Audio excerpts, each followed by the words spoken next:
रोजच्या रोज काय नाश्ता करावा हा सर्वच घरात पडणारा प्रश्न आहे. तुम्हाला जर हेल्दी पौष्टिक असा नाश्ता करायचा असेल तर हिरवे मूग आणि तांदूळ सोबतच भिजू घालायचे. भिजलेले मूग तांदूळ मिक्सरच्या भांड्यात पाणी झारून घालून घ्यायचे. सोबतच भरपूर असा पालक, लसूण, त्याचबरोबर आलं, हिरवी मिरची, आपल्याला जिरे आणि धनापूड घालून घ्यायचे. सुरुवातीला हे सर्व साहित्य मिक्सरला फिरवून घ्यायचं. आता यामध्ये आपल्याला अर्धी वाटी पाणी घालून घ्यायचं आणि हे मिश्रण परत छान असं तयार करून घ्यायचं आहे. बघा, डोशांचं मिश्रण आता तयार करून झालेलं आहे. हे एका भांड्यामध्ये काढून घ्यायचं. आता यामध्ये आपल्याला चवीपुरतं मीठ घालायचं आहे. डोसे करण्यासाठी तुमचं मिश्रण अगदी तयार झालेलं आहे.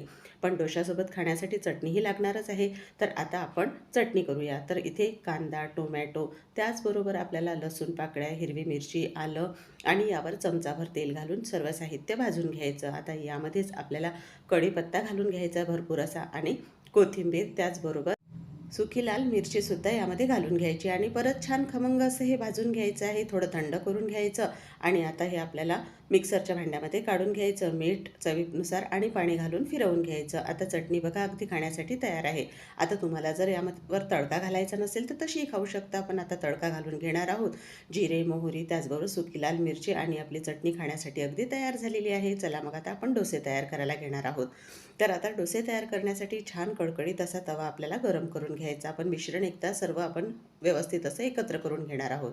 तर आता तव्याला छान असं पूर्ण तेल लावून घ्यायचं आणि यावर आपल्याला 2 पळी ते 1.5 पळी असं मिश्रण घालून घ्यायचं आणि डोसा व्यवस्थित असा पसरवून घ्यायचा आहे.